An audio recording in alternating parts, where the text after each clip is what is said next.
Good morning students. अब देखिए हमारा नेक्स्ट आता है इलस्ट्रेशन नंबर 8। 5 करा चुकी थी, है ना। 6 और 7 बिल्कुल सिंपल है, आप खुद से भी कर सकते हैं, आप इसको निकाल के देखना। 8th में आपका थोड़ा सा है कोस्ट शीट विद प्रॉफिट। अब देखिए मैंने पहले ही बताया था कि एक चीज़ आपको ध्यान रखनी है कि जब आप प्राइम कोस्ट निकालते हैं तो opening stock of raw material and closing stock of raw material अगर गिवन है तो प्राइम कोस्ट निकालते टाइम रॉ मटेरियल में ओपनिंग स्टॉक आप ऐड करेंगे, क्लोजिंग स्टॉक आप माइनस करेंगे, तो आपके पास क्या आ जाएगा, रॉ मटेरियल कंज्यूम्ड। अगर आपको वर्क इन प्रोग्रेस गिवन है, वर्क इन प्रोग्रेस का स्टॉक गिवन है, ओपनिंग एंड क्लोजिंग स्टॉक, तो जनरली अगर आपको क्वेश्चन में कुछ नहीं कहा हुआ कि इसको कहाँ पर आपने लेना है, तो फैक्ट्री कोस्ट निकालते टाइम, फैक्ट्री कोस्ट निकालने से पहले आप opening stock of work in progress को ऐड करेंगे, closing stock of work in progress को माइनस करेंगे। और अगर आपको opening stock of finish goods given है तो सेलिंग एंड डिस्ट्रीब्यूशन ओवरहेड से पहले एट जो कॉस्ट ऑफ प्रोडक्शन आपका आएगा उसके बाद आपने opening stock of finish goods को ऐड करना है, closing stock of finish goods को माइनस करना है। वो माइनस करने के बाद आपके पास आएगा कॉस्ट ऑफ प्रोडक्शन, फिर आपने जो सेलिंग एंड डिस्ट्रीब्यूशन ओवरहेड है वो उसमें ऐड करने हैं। तो ये क्वेश्चन उसी से रिलेटेड है। देखिए, a factory produces X product, you are required to prepare a cost sheet for period ended on 31 March 2019। ये आपको दिया हुआ है। सबसे पहले है ओपनिंग स्टॉक ऑफ मटेरियल 15,000, ये आप लेंगे स्टार्टिंग में, प्लस करेंगे इसमें परचेज ऑफ मटेरियल 1,70,000 और क्लोजिंग स्टॉक ऑफ मटेरियल आपको दिया हुआ है 10,000। ये माइनस करेंगे तो आपके पास आ जाएगा रॉ मटेरियल कंज्यूम्ड। सबसे पहले यही करना है, opening stock of material 15,000 plus purchase 170 minus closing stock 10। तो ये आपके पास आ गया क्या, मटेरियल कंज्यूम्ड 1,75,000। ये इन्होंने पर यूनिट निकाली हुई है, यूनिट प्रोड्यूसर डिवाइड किया तो ये पर यूनिट कॉस्ट आ गई।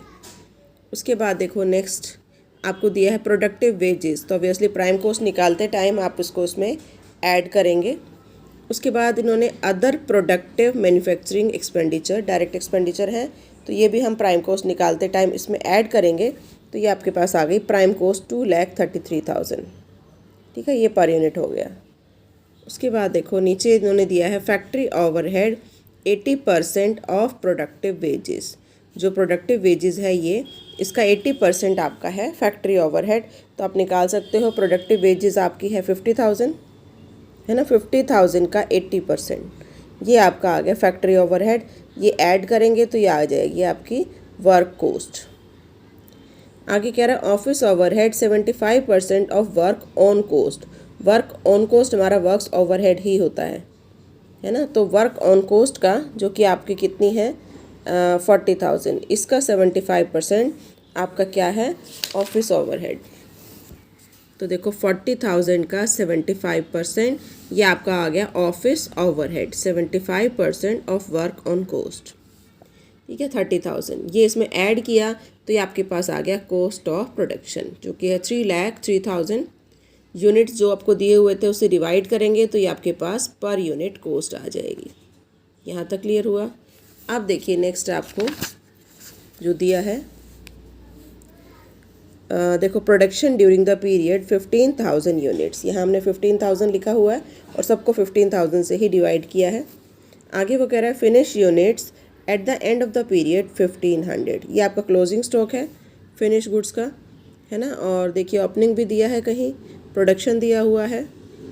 ये देखो finished units in hand at the beginning of the period 500 units, value दी है 10,000। ओपनिंग स्टॉक भी दिया हुआ है, क्लोजिंग स्टॉक भी दिया हुआ है। तो सेलिंग एंड डिस्ट्रीब्यूशन ओवरहेड से पहले आप opening stock of finish goods को ऐड करोगे और closing stock of finish goods को माइनस करोगे। तो यहाँ पे देखिए ओपनिंग स्टॉक की तो आपको वैल्यू भी दी हुई है, यहाँ ऐड करेंगे opening stock of finish goods, कितनी यूनिट्स हो गई 500, है ना। और अमाउंट आपको दिया है 10,000, तो ओपनिंग स्टॉक को हम इसमें से ऐड कर देंगे, ये ऐड हो गया।